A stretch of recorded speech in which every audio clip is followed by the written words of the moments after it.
welcome back to JavaScript Playground. In this video, we will talk about jQuery. So let's start with what is jQuery. It is a JavaScript library. This statement just means that jQuery uses JavaScript under the hood. It is fast, lightweight, and feature-rich. This statement just means that jQuery is very small in size, which makes it lightweight, and it comes with a lot of inbuilt functionalities. It is based on the principle write less, do more. This statement just means that jQuery enables you to write lesser code as compared to JavaScript for writing the same functionality. And if you plan to use jQuery, then you wouldn't have to worry about browser support because it is supported by all the major browsers like Chrome, Firefox, Safari, and even Internet Explorer. Okay, so this is cool, but what does it do?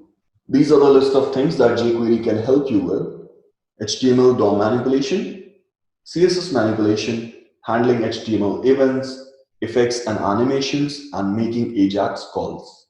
Let's talk about some advantages of using jQuery.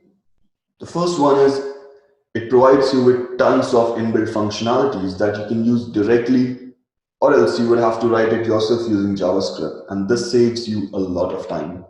The next reason is it helps you write the same functionality with lesser lines of code than JavaScript. It just simplifies your common JavaScript tasks. Now, adding jQuery to your website is very simple, so let's give it a try. So first you have to search for jQuery CDN. Visit this official site. The URL is code.jquery.com. So these are different versions of jQuery. We'll go with the latest version. And inside the latest version, there are different flavors. So we've got uncompressed, minified, slim, and slim minified.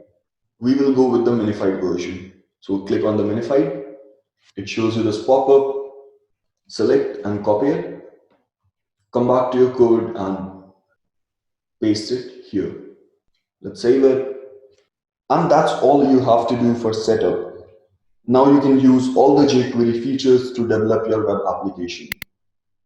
In the coming videos, we will learn more about jQuery. We will not study jQuery completely, but we will cover the basics. See you in the next video. Bye and take care.